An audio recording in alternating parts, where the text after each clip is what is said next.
Today I want to share maybe a bit of an unexpected way to use your dies. Specifically, we're going to get this halo effect around our die cuts with a self-made background. Hi, I'm Jess from JessCrafts.com, and I'm here to help you make the most of your crafty supplies and time.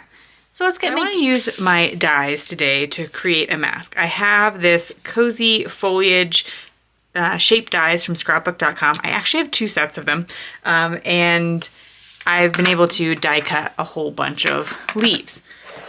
And I want to do a masking technique, but I'm not going to use these die cuts. I'm going to use the physical dies themselves. And the reason for that is I want to create this like little bit of white space around each of the dies to help them to pop off of the background a little bit more. I know that not everyone likes the little white edge around a die cut, but I personally do. And so I kind of wanted to mimic that effect, but with die cutting and a background. So I have a piece of Bristol paper. I don't know that it particularly matters. I do feel like it takes wet medium a little bit better than standard cardstock. And then this is an old shipping box that I've cut to sort of help protect my work surface. And I've seen many people do that before. I don't know the first person who I saw do it. Then I'm going to take a bunch of the dies that I've already die cut leaves for, and I'm going to make a pattern here on my background. I have distress spray to do this technique today, but you can use whatever spray that you have on hand. I think it'll work with a variety of sprays. You couldn't really like ink blend over these. I mean, you could try, but you have to somehow secure them down. So I think this is a good technique for sprays. That's what I had in mind when I came up with it. And again, I do have 2 sets of this die. And if you only had 1 set of the dies, then you would probably only be able to work in like a smaller area, or just pick a die set that has like a bunch, or you could cut other things. Like I'm only using the like really fall looking leaves, but there are of course many other foliages in the set that you could use instead. So I have the amount that I want, and then I'm just going to arrange them. I'm not going to adhere them down in any way. I'm just going to, like the weight of them, or the weight of the dies is going to hold them down. I'm going to rely on that to kind of keep them in place. And I want to make sure they're facing in interesting ways so that like not all the stems are facing in the same direction. I want like a complete leaf somewhere, and I want some leaves hanging off the edge. I am going to trim this panel down too, so I don't need to worry too much about whether they're hanging off the edge as I spray, because when I cut it, they certainly are going to be partial. Okay. Fiddle around till you like it. And then I have distress spray stains. I found them at a arts and crafts thrift store. They're not something that I would necessarily go for. I don't use a lot of sprays, but I couldn't pass them up at the price that I saw them, and I wanted to come up with something fun to do with them. So I'm going to, it says shake well, so I was shaking the bottle. You know, follow the directions on whatever spray you're using. And then I'm gonna spray such that hopefully I don't get any outside of my box. So that's partly what I'm keeping in mind. I also want to give it pretty good coverage. I don't want to leave a lot of white spaces because I want to be taking advantage of the masking. So you'll just spritz it till you get the coverage that you would like, and then you just want to put it to the side for a moment. For a while to let it dry. I don't think it has to be completely dry to take these off, but consider that when you go to take them off, you're very likely going to have to touch the paper, and then the ink or the spray, whatever, could transfer to your hands and you leave a mark. Also, all of the dies have little tiny holes in them that allow you to remove the eventual die cut from the die itself. And there's going to be a little bit of spray that might leak through those holes. I'm not worried about that because I'm going to cover up the area. But if you were trying to do this to leave a white area and that be your final product, then what I would do is take painter's tape or mint tape and just cover the holes. I'm gonna grab a die real quick just to clarify what I mean. So this die has that tiny hole. I have tested this, and the spray does often go through that hole. So I would take a piece of mint tape or something of that nature and just place it on top of the die. And then I wouldn't have to worry about that. So when you remove the dyes, it looks something like this. When I went to put this off to dry, my dyes shifted anyway, so I did pull them off. If you have like a longer fingernail, you can kind of use that to scoop up the edge of the dye. Put your finger in the, like one finger in the center and the other finger to scoop it up, and you know, probably won't shift it too much. If anyone was worried, my dyes come perfectly clean. This is distress spray as mentioned, so that means it's reactive with water and therefore it's easy to clean. It wipes right off the dye. Even when it was dry, it wiped right off the dye. I guess I can't guarantee that for any other spray you might use. Certainly if anything alcohol-based would stain these, because alcohol ink works on non-porous surfaces. This spray is meant for porous surfaces. So of course, you know, be conscious of the supplies that you are using. And the last time I did this, I had remembered to also spritz it with some shimmer. So I added some shimmer to the look, and you could do that as well. Just layer it right on top. I spritzed the yellow, then I spritzed the shimmer, and I didn't like, you know, wait for it to dry in between or anything like that. If I wanted to add the shimmer too, of course, I could just place these all back in place. That's the nice thing about them being really reliable masks. They're not going to curl up, because that's the thing. If I used the paper as the mask, not only would I not get the halo effect, but the paper would then get saturated and it might leak through the paper, or it might curl the paper and they wouldn't be reusable, which is fine. I mean, dyes aren't, or masks aren't meant to be endlessly reusable, but of course these would be. So I wanted to show you one more fun idea I had for how you would use your dyes for masking, and that's also going to be for the sentiment portion of the card. So we're going to take another piece of the Bristol Smooth cardstock. I'm going to place my circle die on the center, just because I want there to be the spray here in the center of the circle, and then all this stuff on the outside actually doesn't particularly matter. It just winds up being this really cool scrap that you could totally use for something else, but I'm not using it for this project. I also can't throw it out yet because I don't know how I want to use it, which is kind of the same thing that happened with when I cut out all those leaves. I have all these, and you could totally just place this down on any of these and use these as a mask for a spray stain sort of situation, and then they'd be colored, and yeah.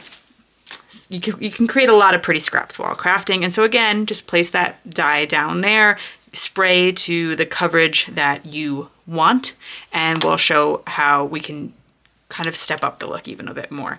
So good coverage. This time I can add the shimmer. I think glitter sprays you're supposed to like roll instead of shaking, because when you roll them, less likely to get the glitter clogged in the like the straw. It's not a straw because you know, but the, I don't know, in everything. Oh wow, I just sprayed that off to the side. Well, we'll have a glittery desk now. Oops. While you're waiting for all that to dry, you could be doing your die cutting, which I had done in advance just because I had done a bunch of die cutting at one time. Or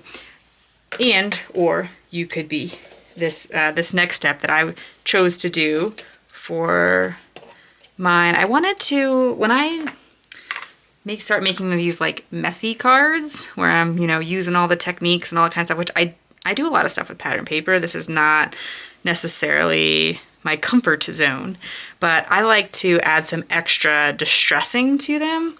When I first started card making, and I saw, and this was 10 plus years ago, and I saw the look that putting a little bit of ink on the edges gave, you know, pattern paper and die cuts and all that. It's one of the things I definitely fell in love with pretty quickly. So I'm going to be adding a little bit of interest to my leaves to make them look a little less flat. They were cut on solid paper. You could of course cut them on a like a slightly patterned paper, or you could ink up a, you know, just spray ink, make a pretty paper to start with. But I'm gonna do that kind of in the post-processing. One of the reasons I do like to do it, like I'd rather cut it and then ink it, even though that might be a little bit more time consuming, is it really like adds a bit of the extra ink to the edges and makes the edges kind of stand out a bit more. So it's going to emphasize the contrast between the end of the leaf, the white space, and then the pattern. So since that's the technique, that's why I'm gonna do that. I forgot a step earlier. You wouldn't always have to do this.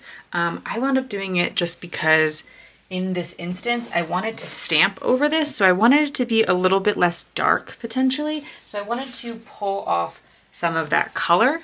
And I already pulled away the dye, so I'm gonna have to maybe be a little bit more careful or have a do-over here. But I'm gonna try to pull off some of the ink so that it's not so dark. I am using a textured cloth, which I might regret, but you could do this with like a paper towel, anything you want. And so I'm just gonna try to absorb some of that ink before it dries. This also will make it dry a little faster. So I chose this circle die based off of the stamp that I eventually wanted to put inside it, because the inner circle is about the same size as this stamp from the scrapbook.com fall sampler stamp set. Makes a great Thanksgiving card. It says gather together and give thanks, but I think you could just use it for, you know, any fall time in general. And I'm just gonna ink it and stamp it several times with my MISTI. This is one of those stamps that I think you really do need to use, like, stamp a few times. Like, it's a really good one for the MISTI, just because solid stamps, especially ones where, like, if you don't stamp it really well, you can't read the sentiment, that kind of thing. It benefits from one of those tools that allows you to stamp multiple times. But if you don't have them, my biggest tips are like to make sure that you're applying even pressure and that you're letting the stamp contact the paper for a significant amount of time. We've kind of gotten used to stamping quickly, or some people show you stamping quickly because they know their MISTI will help them fix it if there's a problem. So just giving yourself a little bit more time to contact the paper can help in those instances. Although I do admit I was definitely scared of solid stamps. Not scared, but you know what I mean. Like, before I had a MISTI, because I never felt like I got them right. And even now, like, I feel like I'm stamping this an excessive number of times to really get that great coverage. Now, I also think that as long as you can read it, it doesn't particularly matter if it's super, super even coverage. But then I'm going to cut out the circle here, and it's going to leave a nice white border around it just for a little bit of an interesting look.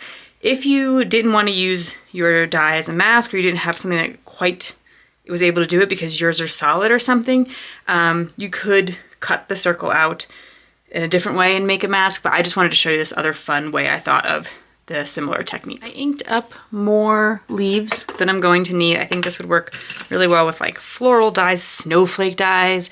If you like put some snowflake dies down and then spritzed in like blue and cut the snowflakes out of silk. I don't know, I think it could be really cool. I do think if you're making white snowflakes, the white border is probably less of a big deal, but anyway. I did try to I ink some extras because I wanted to have some choices about the variety of colors that I put. So I wouldn't want to put these two brown leaves next to each other. So I'll move that one. You could, of course, you know, place them all down, pick them out, and, you know, decide ahead of time what you want them all to look like. I'm going to be a little bit more, whatever, and just start gluing them down. But as you can see, there's little yellow dots where the holes in the dies were, and that's okay because they're going to be covered up. So we'll just keep gluing that down, and then we're going to trim this panel down to slightly less than an A2 size card. So instead of being 4 1/4 by 5 1/2, it is going to be 4 by 5 1/4. To bring a little more attention to the sentiment, I also added some twine, which I don't do very often, but when I do, I'm super lazy about it and just tape it down. I think you could like probably tie it on or something like that. And you know, regular Scotch tape isn't acid free or anything, but boy, is it fast to do. You could use some washi tape or something like that as well. I probably wouldn't use something like painter's tape or mint tape because it's not supposed to be like permanent sticky. It's supposed to be a looser grip. But washi tape, I do find, despite the fact that, you know, we kind of use it as like a low tack tape for a long time, just really isn't. And then I want to make sure that this part where they all meet is going to be hidden by my sentiment. So that's how I'm going to determine where I place my sentiment, although I tried to place it like it's kind of on the bottom half of the card a little bit. And then I am going to pop it up with some foam tape to make sure that like it's not all lumpy and bumpy over this twine, because then it might not stick. However, on the back, because there's going to be a lot more tape then I don't think it matters as much. Plus they're never overlapping in the back, so like all three of them are coming together here. So that's why I don't think you need foam tape on the back, and it helps to make sure that your card isn't too thick to put through the mail. If you found this video helpful, here's another video where you can find more ideas for enjoying your crafty time and supplies. Let me know you like this video with a share to your crafty community, subscribe and click the bell so you don't miss the next template or tutorial, and check the video description for product links. See you in the next video.